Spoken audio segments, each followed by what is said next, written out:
मेरा 581 वोट है, उनका 50 वोट नहीं है। वो बुरी तरह पीटे हैं। तो अगर डॉक्टर लंबोदर बाबू एक पीएचडी स्कॉलर हैं, एक राज्य की एक ऊंची सेवा को दे चुके हैं, और हम लोग चूँकि युवा हैं, हमारे मुख से त्रुटिपूर्ण बातें कभी निकल सकती है, लेकिन उनको एक सज्जन व्यक्ति हैं। अगर वो इस प्रकार की बच्चों जैसी चुनौतियाँ दे रहे हैं तो मुझे लगता है थोड़ा सा लिमिट में ही चुनौतियाँ दें, नहीं तो अगर स्वीकार कर लिए तो फिर दिक्कत उन्हीं को होगी, और जोरदार दिक्कत होगी।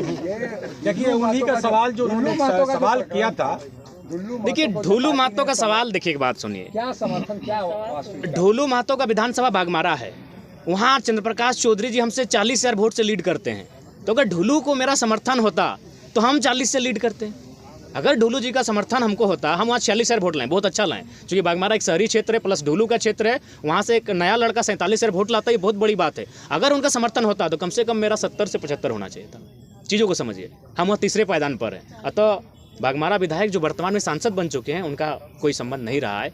ये एक मीडिया में आया था, लेकिन वो सच्चाई नहीं है। विधानसभा चुनाव में सामान्य वर्ग को क्या टिकट देना? बिल्कुल, क्यों नहीं, हर एक वर्ग हर एक तबका सबके साथ लेकर चलना है। देखिए विधानसभा अरे हम चुनाव लोग है। बिल्कुल देंगे। आज होश हवास में इतने मीडिया कर्मियों के माध्यम से कह रहे हैं, स्वर्ण वर्ग को भी हम लोग विधानसभा में उतारेंगे, और बाकायदा हम लोग चाहेंगे कि एकेडमिक लोग आए, कुछ पत्रकारिता से भी लोग आए। हम तो सनिदा को आप ऑफर कर रहे हैं, गोड्डा की किसी एक सीट को चयन करें, अभी 6 महीना का समय है, गोड्डा महागामा पड़े हट एक सीट का चयन करें। हम आपके सामने कह रहे हैं, अगर सनिदा एक सीट का चयन करते हैं गोड्डा से तो हमारे प्रत्याशी होंगे। दीदी आपके जितने कैंडिडेट थे लगभग तीसरे पायदान पर रहे, बहुत मेहनत की है सनिधा। देखिए ये संगठन तय करेगी। पहला बात तो उनको हम लोग सांसद मान चुके हैं, तो वे सांसद की तैयारी कर ही रहे हैं। 2029 में निश्चय ही सांसद बनेंगे, लेकिन उसके बावजूद अगर संगठन को लगा कि वे विधानसभा में आने चाहिए तो संगठन जैसा तय करेगी, संसद तय करेगी। दिया था कि जो सांसद का चुनाव लड़ेंगे वो विधायक नहीं लड़ेंगे। हाँ, ये हमने इसलिए कहा था कि हम लोग सत्ता के विकेंद्रीकरण की बात कर रहे हैं, नए नए चेहरों की बात कर रहे हैं, तो हम लोग चाहते हैं कि बाकी जो पार्टियां उनसे अलग पॉलिटिक्स करें। तो अगर जरूरत पड़ी उन प्रत्याशियों की तो हम लोग लेके आएंगे उनको विधानसभा में। जयराम जी, एक photo Indian school of democracy में आपका वायरल होता है, विधायिका अंबा प्रसाद। देखिए आप देखिए, सबसे पहला बात है, बातचीत हुआ उनसे आप? नहीं, ऐसा विशेष नहीं। आप झारखंड की विधायक हैं और मिली तो भाई झारखंड से बाहर हैं तो अपनत्व का भाव है, मिले उनसे, ऐसा बात नहीं है। लेकिन वो उनका भी निमंत्रण था, वो तो वहाँ जाने के बाद पता चला कि उनको भी निमंत्रण है। अच्छा, एक पीछे सवाल है हाँ। कि हार गए आप, ठीक है, फिर भी जाते जाते बहुत बड़ा संदेश दिए, लेकिन आपने समीक्षा किया। हाँ। कारण आपको क्या लगा? देखिए समीक्षा में कारण यही लगा कि इस बार जो देश का माहौल अभी भी इस बार रहा कि हम लोग वोट अपनी रास्ता कहाँ तैयार कर रहे थे। अगर मैं गिरिडीह लोकसभा की बात करूँ तो 3.25 लाख से 3.5 लाख एनडीए वोटर हैं। एनडीए का प्रत्याशी कोई रहे, आपराधिक मामला रहे, वो अच्छा काम करे या ना करे, वो अगर पैराशूट से भी आए, अगर वो कन्याकुमारी और कश्मीर से भी अगर आके गिरिडीह में चुनाव लड़ता तो उसको 3 लाख 3.5 लाख वोट आते ही आते हैं। तो यानी एक वोट आपका था एनडीए का जो 3.5 लाख के आसपास खड़ा हो रहा है। प्रत्याशी से कोई मतलब नहीं, अच्छा है बुरा है, काम करे ना करे कोई मतलब नहीं है। और ठीक उसके उल्टा भी 3 लाख वोट खड़ा है कि हम एनडीए को नहीं देंगे। तो उन 3-3 लाख वोटों के बीच अगर जयराम महतो 3.5 लाख वोट कर ले आता है तो बहुत बड़ा कलेजा, जिगर और बहादुरी का काम है।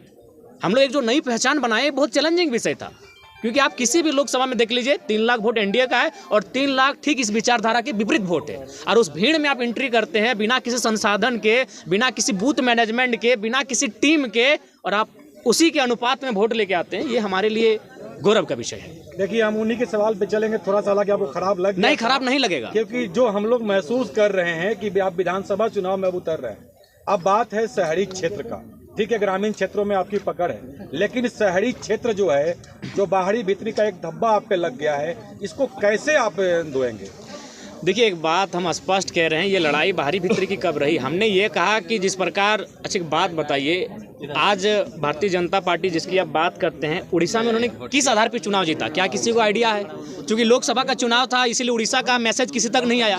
भारतीय जनता पार्टी ने किस बेस पे उड़ीसा का चुनाव जीता? अभी कहाँ 5 बार के सीएम पटनायक जी 5 बार के काबिल सीएम को पटकनी दिया, क्या आधार था? पांडियन, बीके पांडियन, जो कह सकते हैं कि चूंकि ये तो विवाहित शायद नहीं है, माननीय मुख्यमंत्री, मुझे उतनी जानकारी नहीं, उनका बच्चा शायद नहीं है, तो उनको अडॉप्ट कर रहे थे एज ए सीएम।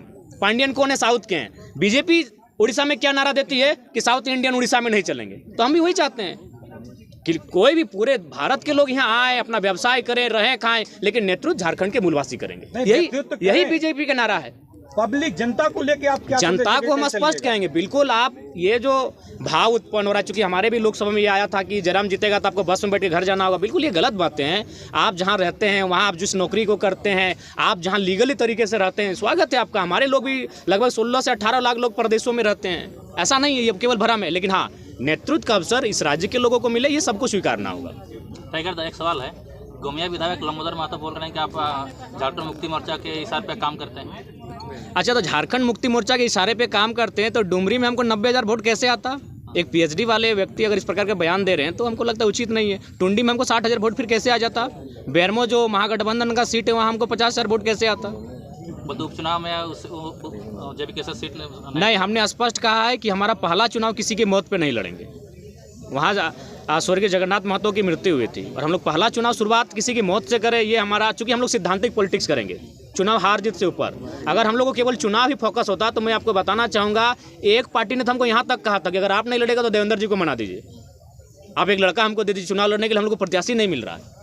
तो अगर हम लोग को सांसद बनना होता तो आज जयराम महतो के साथ आप नहीं बैठे होते, आज सांसद जयराम महतो के साथ आप बैठे होते, क्योंकि मुझे भी आइडिया है कि किस सीट को कौन निकाल सकता है। दोनों दलों ने हमें सीधा ऑफर दिया था, एकदम सीधा, दिल्ली से डायरेक्ट टेलीफोन था, एक से हमारा 18 मिनट टॉक हुआ था, एक से 4 मिनट 45 सेकंड टॉक हुआ था कि आप लड़िए हमारी, और ऐसा नहीं कि आप एक सीट से, क्योंकि हम नेता नहीं रहे भैया, जनता का आशीर्वाद है, हम लोग जननेता हैं, किसी सीट से चुनाव लड़ने का मादा रखते हैं, 4-5 सीटों से चुनाव लड़ने का मादा रखते हैं। और उन्होंने वही ऑफर दिया था कि आप गिरिडीह से लड़िए, आपका मन हो धनबाद लड़िए, आपका मन हो आप रांची चले आइए।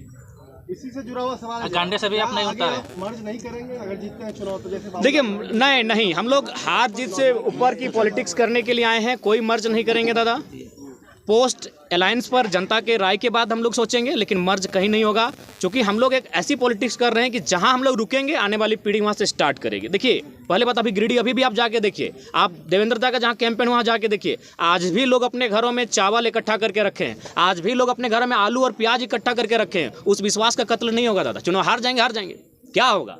यहाँ जीने के लिए कोई थोड़ी आया है, लेकिन उन भरोसे के साथ उन भरोसे का कत्ल नहीं किया जाएगा। हम लोग सिद्धांतिक पॉलिटिक्स करने आए हैं। बोले तो अगर हमको अपनी महत्वाकांक्षा होती, हम संसद में होते। आज हम संसद में होते, जब 3.5 लाख वोट हम अकेले ला सकते हैं, अपने दम पर ला सकते हैं, तो दोनों पार्टियां हमें टिकट कर रही थी। आराम से एनडीए और यूपीए को चयन करते किसी सीट से और निकल जाते, संसद भवन में कमरा भी मिल जाता और झारखंड की समस्याओं को उस पार्टी से रख देते। लेकिन उस भरोसे का क्या होगा? जो 85 साल की बूढ़ी महिलाएं आज खाना नहीं खा पा रही हैं। हम कई बार उनसे मिलने गए कि अभी चुनाव बहुत है, हम लोग अभी 29 साल के, आगे भी चुनाव लड़ेंगे। रो रही हैं, 5-6 साल की बच्चियां रो रही हैं कि नहीं कैसे हार गए टाइगर। तो उस भरोसे को हम लोग कहीं ना कहीं दरकिनार नहीं कर सकते हैं। दुनिया चौधरी को मंत्रिमंडल में जगह नहीं मिला, उसका फैक्टर जयराम महतो को बता रहे हैं। देखिए, उसका फैक्टर वो स्वयं है, इसलिए स्वयं है कि उन्होंने कभी नहीं कहा कि हम लोग, उनका मुद्दा क्या होगा। उन्होंने एक ही चीज़ कहा कि जयराम से ऊपर है राम, और स्वाभाविक है, हम लोग इंसान हैं, राम जी हमसे ऊपर हैं। लेकिन क्या भगवान राम के नाम पर चुनाव लड़ना चाहिए? मुद्दे हैं लड़ने के लिए, आप उन मुद्दों पे लड़िए। अब तो मैंने राम को, अल्लाह को दूर रखी राजनीति से। कब तक इस देश की राजनीति को यूं ही मतलब धार्मिक उन्माद में लोग रखेंगे? हम चाहते हैं कि पढ़े लिखे नौजवान जब आ रहे हैं राजनीति में तो कम से कम राजनीति को शुद्ध रखें। इनमें उनका स्वयं दोष है। अगर उनकी स्ट्रेटजी होती, अगर वो गाँव जाते हैं तो जयराम आते हैं क्यों रणभूमि में? अगर आज माननीय सांसद महोदय गांव जाते हैं, लोगों के बीच बैठते हैं, तो जयराम महतो क्यों आते हैं? एक 29 साल का लड़का जिसका अभी तक आज 1 साल हम लोग का पूरा हो रहा है, पार्टी का मैंने निर्माण किया हुआ, 1 साल में यहाँ तक कैसे आता? मैडम बताइए। कहीं ना कहीं उनकी खामियां हैं, उनको बोलिए, और साथ ही साथ सबको संदेश देंगे कि आपका जो पॉलिटिक्स करने का तरीका है उसको भी बदलिए। आप जनता से कटे हैं, आप में और जनता में अंतर है। आपका महल 18वें तल्ला पर है और जनता आज झुग्गी झोपड़ी में रहती है। आप जनता से कटे हुए लोग हैं, आप जनता के लिए काम नहीं कर रहे हैं। जो भी कर रहे हैं अपने परिवार को भरने काम कर रहे हैं। और महोदय सांसद से कहिएगा कि आप तो रामगढ़ के हैं, आप सुन रहे हैं लइयों में जमीन खरीद ली है, सॉरी जो गोमिया का बॉर्डर पड़ता है नदी के उस पार, क्योंकि अब माइंस उधर जाने वाला है। वाह भैया वाह, जनता से कटिएगा और बोलिएगा 2 समय दीजिएगा नहीं तो जेबी के वजह से टिकट मांग रहे हैं। ठीक है, अगर आएंगे तो स्वागत है भाई, आने दीजिए, स्वागत है। अच्छे व्यक्ति हैं भाई, लड़े हैं।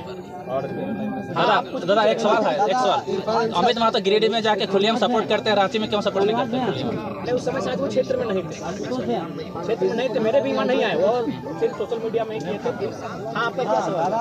इरफान अंसारी का एक 3.5 लाख वोट लेकर आए।